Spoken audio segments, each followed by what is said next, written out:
सतत 17 वर्षों से मिल रहे आपके स्नेह एवं विश्वास के चलते पावर पॉइंट इलेक्ट्रॉनिक्स अब मोबाइल के साथ साथ लेकर आए हैं सभी ब्रांडेड कंपनियों के AC, refrigerator, washing machine, LED TV, water purifier, inverter, battery एवं सभी प्रकार के इलेक्ट्रॉनिक प्रोडक्ट्स सबसे कम दामों में, साथ ही 0% फाइनेंस सुविधा भी उपलब्ध है। So best brand best price पर चाहिए तो अवश्य पधारिए। हमारा पता power point electronics, doctor Ambedkar प्रतिमा के पास, किदवानी मार्केट के सामने, खंडवा।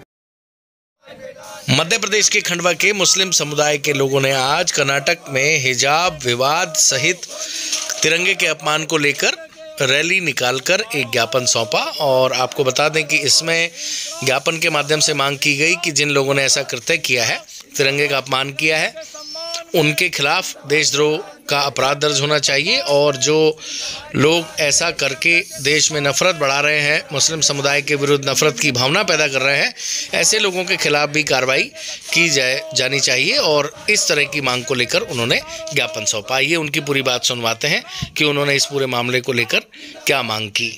जिंदाबाद जिंदाबाद जिंदाबाद, तिरंगे के सम्मान में, मुस्लिम समाज मैदान में, तिरंगे के सम्मान में, मुस्लिम समाज मैदान में, तिरंगे के सम्मान में, मुस्लिम समाज मैदान में इंकलाब सब करेंगे भाई। सारों को लोग हाथ में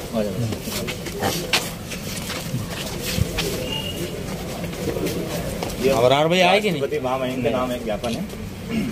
ये विषय कर्नाटक के कॉलेज के छात्रों को असामाजिक तत्वों द्वारा छेड़छाड़ करने एवं राष्ट्रीय ध्वज का अपमान करने एवं अल्पसंख्यक के विरुद्ध समूची देश में नफरत फैलाने के विरुद्ध कार्रवाई की जाने वाली महोदय।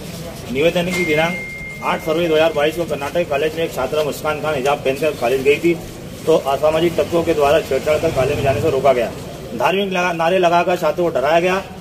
हर धर्म में नारियों का विशेष दर्जा एवं पूजा जाता है, ऐसे में भारतीय महिला का अपमान किया गया है। असामाजिक तत्वों के केवल यही नहीं रुके, बल्कि राष्ट्रीय ध्वज को भी, तिरंगे को भी अपमानित कर उसी जगह से निकालकर एक विशेष रंग का झंडा फहराया गया, जो हर भारतीय की भावना को ठेस पहुंचता है। इस कृत्य को देश कभी माफ नहीं करेगा। भारतीय संविधान के अनुसार हर जाति धर्म संगठन के लोग शिक्षा ग्रहण करते हैं, जो उनका मौलिक अधिकार है। जैसे सिख समुदाय अपनी पगड़ी पहनकर, हिंदू समाज के लोग तिलक लगाने का अधिकार रखते हैं, उसी तरह मुस्लिम समाज भी, छात्रा भी हिजाब लगाने का अधिकार रखती है। माननीय महोदय से निवेदन है कि देश में भारतीय संविधान के खिलाफ, महिलाओं को अपमानित करने वालों के खिलाफ एवं राष्ट्रीय ध्वज का अपमान करने वालों के खिलाफ देशद्रोही की धाराओं में अपराध पंजीबद्ध किया जाए, ये हम आपसे निवेदन करते हैं। आजादी मिली है तो तिरंगा हमारी आन बान शान है हमारी। हम आपसे ये भी कहना चाहेंगे, मुस्लिम समाज जो है तिरंगा अपमान नहीं कर सकता, इसका सम्मान में हर कुछ कर सकता है। जिस तरीके से मुस्लिम समाज का जो जहाँ पे हज के लिए जो जाते हैं, हमारे जो पवित्र तीर्थ स्थान है मक्का मदीना, उस सरजमी के ऊपर झंडा हमारे हिंदुस्तान का झंडा वहाँ लहरा जाता है। हमारी पहचान बनती है कि मुसलमान जब जाता है, मुसलमान का खेमा कहाँ बोले सामने लगा तो झंडा तिरंगा हमारे लगा।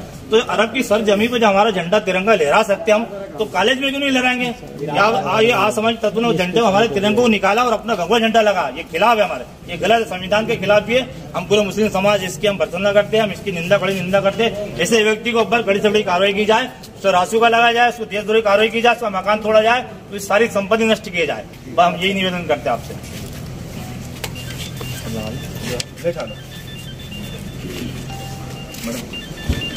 अब कलेक्ट्रेट में आए हैं, किस विषय को लेकर आए हैं, क्या नाराजगी है? ये हमारे देश के कर्नाटक राज्य के कॉलेज का मसला सामने पेश आया था 8 तारीख का, कि एक मुस्लिम छात्रा हिजाब लगाकर आती है तो उसको देखकर कुछ तथाकथित गुंडे और असामाजिक तत्वों ने विशेष धर्म के नारे लगाए एवं भगवा झंडा उसके मुंह पर फेंक कर मारा और उसको देखकर लहराया, जिससे छात्रा डरी नहीं। उसने इन नफरत भरी विचारधारा का सामना डटकर किया, जिसकी पूरा देश आज सराहना कर रहा है। तो हम इसके विरोध में कि क्यों इस तरह से पूरे देश में कहीं ना कहीं इस तरह की घटनाएं करके माहौल क्रिएट किया जाता है।